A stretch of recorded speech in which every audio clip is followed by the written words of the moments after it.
Ground പിണറായിയുടെ തറവാട്ടു സ്വത്തോ? 2020 സമ്മേളനത്തിന് കോടതിയുടെ അനുമതി.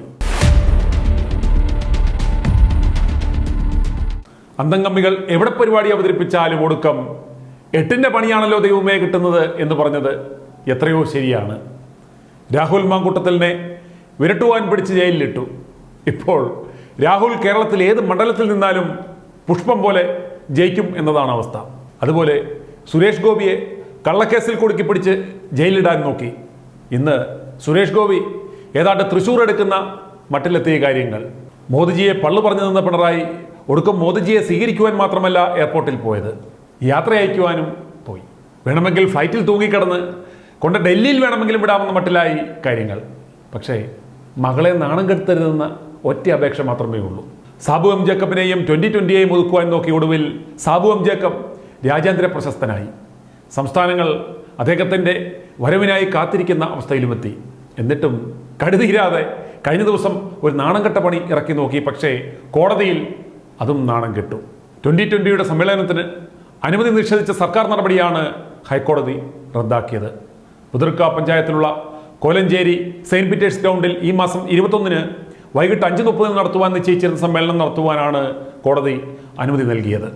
സമ്മേളനം തടസ്സപ്പെടുത്തുവാൻ ശ്രമിക്കുകയോ സംഘാടകരെ ഉപദ്രവിക്കുകയോ ചെയ്തതെന്ന് എറണാകുളം ജില്ലാ പോലീസ് മേധാവി, DYSP, CI, SI എന്നിവർക്ക് ജസ്റ്റിസ് A. രാജ, വിജയരാഘവൻ നിർദ്ദേശം നൽകി. പിണറായിയുടെ നേതൃത്വത്തിൽ നവകേരള സദസ് എന്ന പരിപാടി നടന്ന വേദിയിൽ മറ്റുള്ളവർക്ക് കാര്യപരിപാടികൾ നടത്തുവാൻ അനുമതി നിഷേധിക്കുന്നത് ഭരണഘടനയെ അനുശാസിക്കുന്ന തുല്യനീതിയുടെ ലംഘനമാകുമെന്നും കോടതി ചൂണ്ടിക്കാട്ടി. പച്ചയ്ക്ക് പറഞ്ഞാൽ അനുമതി നിഷേധിക്കുവാൻ ഇത് നിന്റെ അപ്പം കണ്ട വകയാണോ എന്നാണ് കോടതി മാന്യമായ ഭാഷയിൽ ചോദിച്ചത്. നാട്ടിലെ ചില നീചന്മാരുടെയും സ്വാധീനമുള്ള ചില തീവട്ടികളുടെയും താല്പര്യത്തിന് വഴങ്ങി ഒരു വിധത്തിലും സമ്മേളനം നടത്തുവാൻ അനുവദിക്കില്ലെന്ന് അധികാരികൾ തീരുമാനിച്ചിരുന്നതായി ഹർജിക്കാർ ആരോപിക്കുന്നു. സമ്മേളനം നടത്തുവാൻ നിശ്ചയിച്ചിരിക്കുന്ന മൈതാനത്തിൻ്റെ ഒരു ഭാഗം റവന്യൂ പുറമ്പോക്ക് ഭൂമിയാണെന്ന് ചൂണ്ടിക്കാട്ടിയായിരുന്നു ഈ തടസ്സവാദം. 10,000 രൂപ ഈടാക്കി കോളേജ് പ്രിൻസിപ്പൽ സമ്മേളനത്തിന് മൈതാനം ഉപയോഗിക്കുവാൻ അനുമതി നൽകുകയും ചെയ്തു. തുടർന്ന് സമ്മേളനത്തിൽ മൈക്ക് ഉപയോഗിക്കുന്നതിന് പുത്തൻകുരിശ് സബ് ഡിവിഷണൽ ഓഫീസിലും അനുമതി നൽകി എന്ന് വാദിഭാഗം ചൂണ്ടിക്കാട്ടിയിരുന്നു. എന്നാൽ സമ്മേളനം നടത്തുവാൻ അനുമതി നൽകുന്നതിനെ വാദത്തിനിടെ സർക്കാർ എതിർത്തു. കോളേജ് ഗ്രൗണ്ടിന്റെ കുറച്ചു ഭാഗം റവന്യൂ പുറമ്പോക്ക് ഭൂമിയാണെന്ന അന്വേഷണത്തിൽ വ്യക്തമായി. തുടർന്ന് റവന്യൂ വകുപ്പിൽ നിന്നുകൂടി അനുമതി വാങ്ങുവാൻ സംഘാടകരോട് പറഞ്ഞിരുന്നുവെന്നും എന്നാൽ സബ് ഡിവിഷണൽ ഓഫീസിൽ നൽകിയ നിവേദനത്തിൽ സ്വകാര്യ ഭൂമിയിലാണ് സമ്മേളനം നടത്തുന്നത് എന്നും പറഞ്ഞിരുന്നു. ഇത് വാസ്തവവിരുദ്ധമാണ് എന്നതായിരുന്നു സർക്കാരിൻ്റെ വാദം. എന്നാൽ സമ്മേളനം നടത്തുന്നതിന് അനുമതി നിഷേധിച്ചുകൊണ്ടുള്ള സർക്കാർ വാദങ്ങൾ നിലനിൽക്കുന്നതല്ലെന്ന് കോടതി വിധിന്യായത്തിൽ ചൂണ്ടിക്കാട്ടി. നവകേരള സദസ് നടത്തുവാൻ പറ്റുമെങ്കിൽ പിന്നെ എന്തുകൊണ്ട് ഈ പരിപാടി പറ്റില്ല എന്നതായിരുന്നു കോടതിയുടെ നിലപാട്.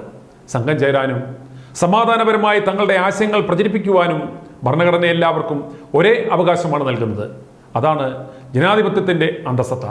കോളേജ് മൈതാനത്ത് സമ്മേളനം നടത്തുവാൻ സംഘാടകർ ആവശ്യമായ അനുമതികൾ നേടിയിട്ടുണ്ട്, ഫീസും അടച്ചിട്ടുണ്ട്. അവിടെ തന്നെയാണ് മുഖ്യമന്ത്രിയുടെ നേതൃത്വത്തിലുള്ള പരിപാടി നടത്തിയത് എന്നതും നിഷേധിക്കുവാൻ പറ്റില്ല. അതുകൊണ്ട് തന്നെ അവിടെ സമ്മേളനം നടത്തുന്നതിനെ വിലക്കുന്ന നടപടി നീതിന്യായ വ്യവസ്ഥയുടെ അടിസ്ഥാനത്തിൽ പരിശോധിക്കുമ്പോൾ ശരിയല്ല എന്നും കോടതി വ്യക്തമാക്കി. അങ്ങനെ നീചന്മാരുടെ ആ പണിയും ചീറ്റിപ്പോയി. സ്വന്തം നിഴലിനെ പോലും ഭയക്കുന്ന പിണറായി വളർന്നുകൊണ്ടിരിക്കുന്ന 2020യെ ഭയപ്പെടുന്നതിൽ അത്ഭുതമുണ്ടോ?